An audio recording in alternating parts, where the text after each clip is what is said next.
Voltei, meu povo! Sentiram minha falta? Nem deu tempo, né? Já tô aqui de volta. Então, sem muitas delongas, vamos revisar essa aula de hoje. Na aula de hoje, nós falamos sobre o uso do imperativo. Nós vimos que o imperativo, ele possui inúmeras funções. Dentre essas funções, as mais comuns são dar ordens, conselhos ou instruções. Ele é dividido, o modo imperativo, em modo A, no imperativo afirmativo e no imperativo negativo. No afirmativo, os verbos são regulares e irregulares. No negativo, não há irregularidade. Por quê? Porque a sua base é o presente do subjuntivo, o que facilita muito a nossa vida.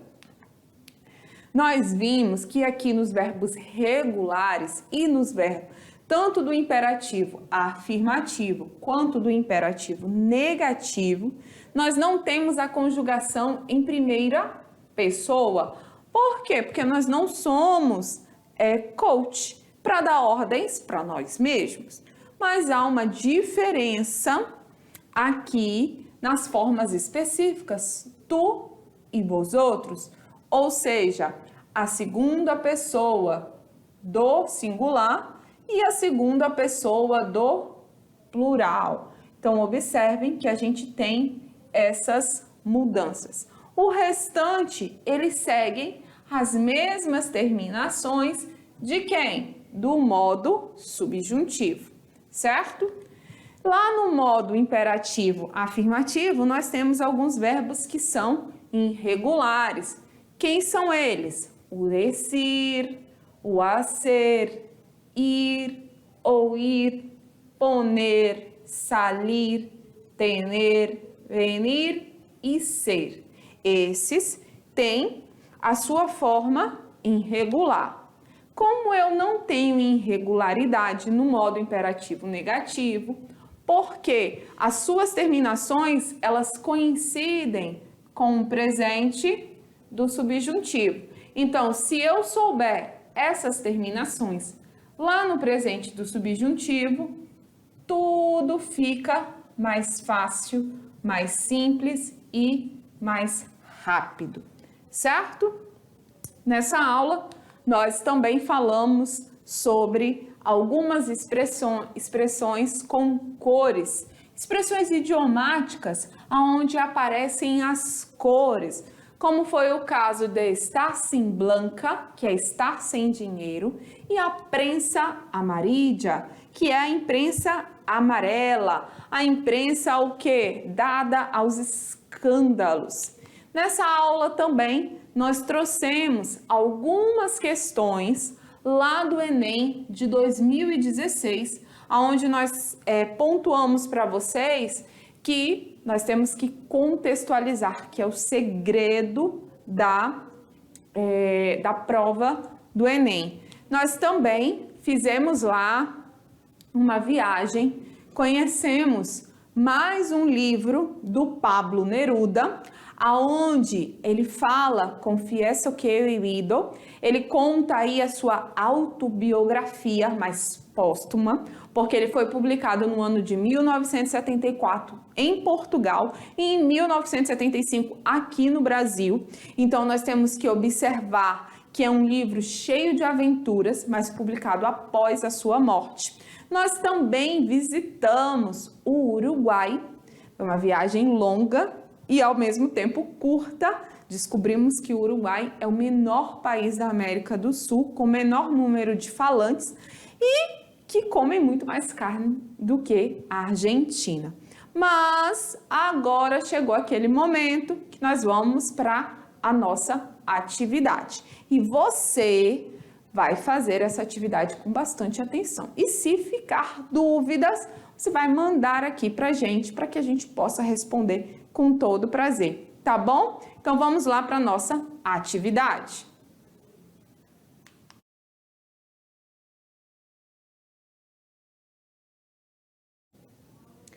Voltei, cheguei chegando. E aí, me conta, como é que tá sendo?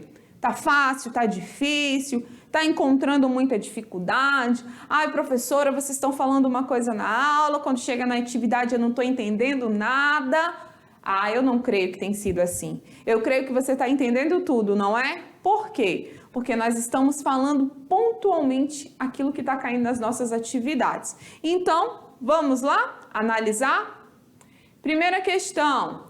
Marque a alternativa que corresponde aqui ao uso de uma expressão com cores. Né? Então, nós temos que saber o quê? Nós temos que saber o contexto da expressão, porque traduzir literalmente não vai adiantar, mas nós temos que saber o contexto. E a frase nos diz o seguinte: tú lo ves todo muy bonito, pero en realidad no lo es. Você vê tudo muito bonito, mas na realidade não é.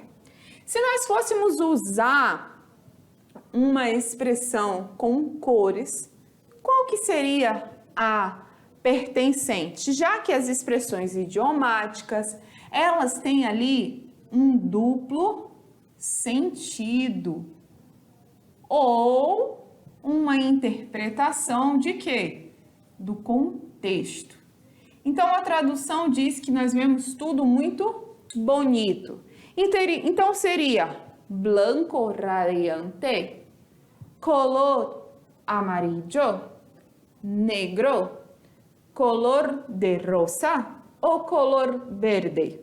E aí, terceiro ano, me diz, quando a gente vê tudo bonito, quando a gente está apaixonado, achando que o mundo é color de rosa, porque é assim, não é? Então, quando nós começamos a dizer que tudo está cor de rosa, porque a gente está vendo o lado bom, o lado otimista da realidade, certo? Olha a questão 2. Substitua a informação em negrito por uma das expressões com cor que mais se ajuste à frase original. Lembrando que quando a gente faz uso de expressões, nós não podemos usar de forma literal, mas nós podemos utilizar ali, utilizando do contexto e das situações que estão próximas. Ana siempre se enfada mucho quando alguém llega tarde. Ana sempre se chateia muito quando alguém chega tarde. Então, vamos observar aqui qual expressão ficaria mais próxima. Passar la noche en blanco. Se poner negra, se poner morada, poner verde a alguien, quedar-se como chicle? Não mesmo. Poner verde, dinheiro, também não. Morada, que é o roxo, também não. Passar la noche em blanco, porque está chateada, mas não falou nada, mas fala de quando chega tarde. Então, só nos resta se poner negra. Então, se está muito chateada, se poner negra. Observem que a tradução literal nem sempre tem a ver com a expressão. Olhem aqui. Observe o cartaz. Mantém la calma e aprende espanhol. Qual é a função dos verbos imperativos da frase? Então, eu tenho mantém e aprende. Esses são os verbos que nós temos nesse cartaz. Uma das muitas funções que o imperativo tem é dar ordens, certo? É a função do imperativo. Dar conselhos, como nós vimos, instruções, tudo isso são funções do imperativo. Mantenha a calma e aprenda espanhol. Ele está querendo persuadir o leitor, dar um conselho, expressar um desejo, dar uma ordem ou expressar uma hipótese. Então, vamos aqui tentar ir por eliminação. Mantenha calma e aprenda espanhol. Expressa uma hipótese?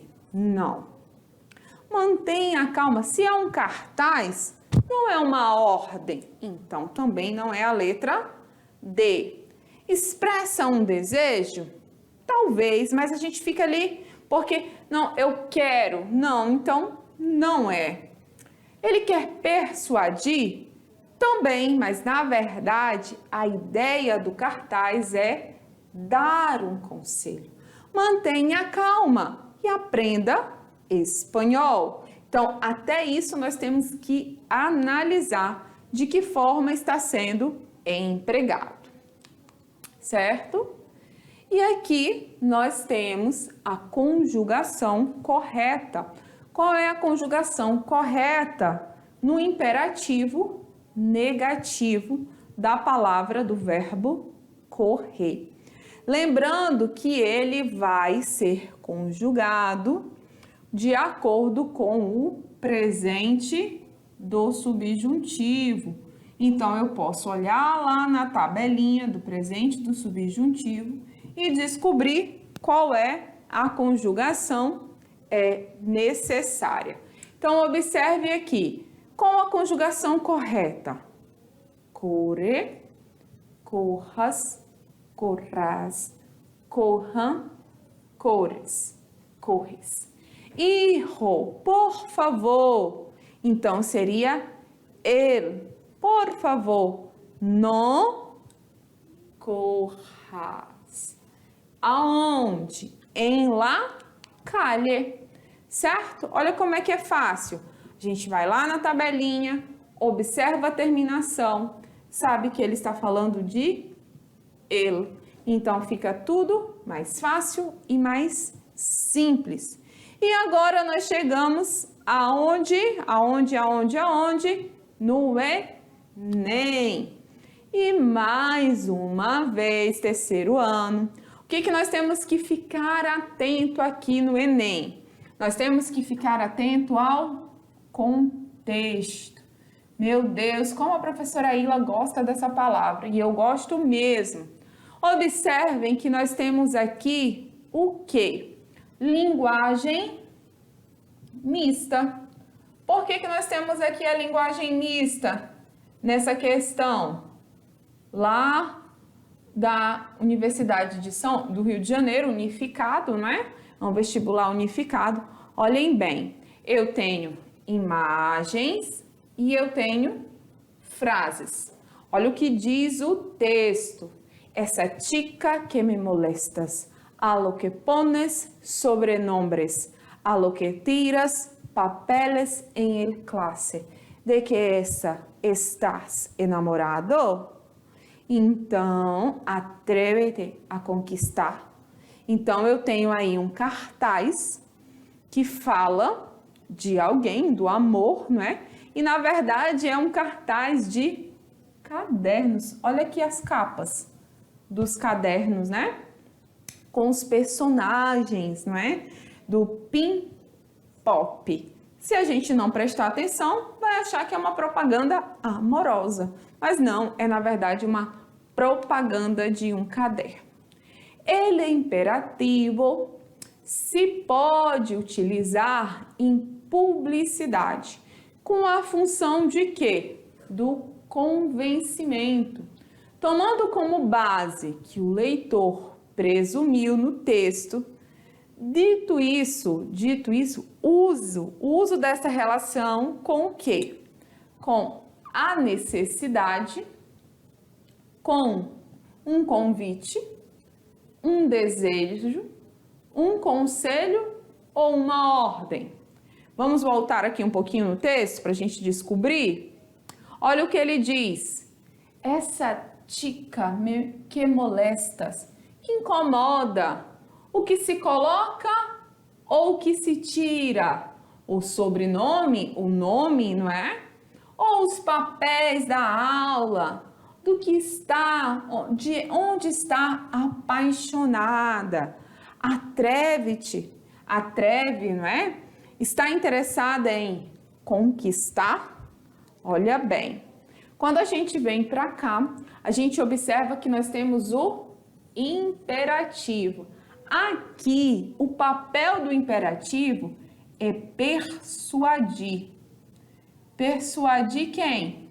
O leitor. Persuadir o leitor. Para quê? Para a sua necessidade, para um convite, um desejo, um conselho ou uma ordem. Como ele quer convencer, é claro que é um desejo. Então, quando você estiver aqui analisando questões como essa, lá no dia da sua prova do Enem, o que você vai precisar fazer, terceiro ano? Você vai precisar estar atento ao contexto. Por quê? É o contexto que vai determinar qual é a função do texto. Então, se eu tenho um texto, como nós vimos agora há pouco, de propaganda, de compra de um caderno com personagens específicos, o que eu vou me atentar? A linguagem.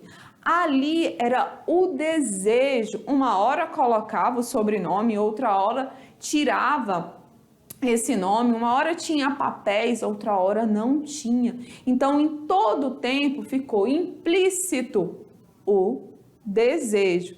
Certinho?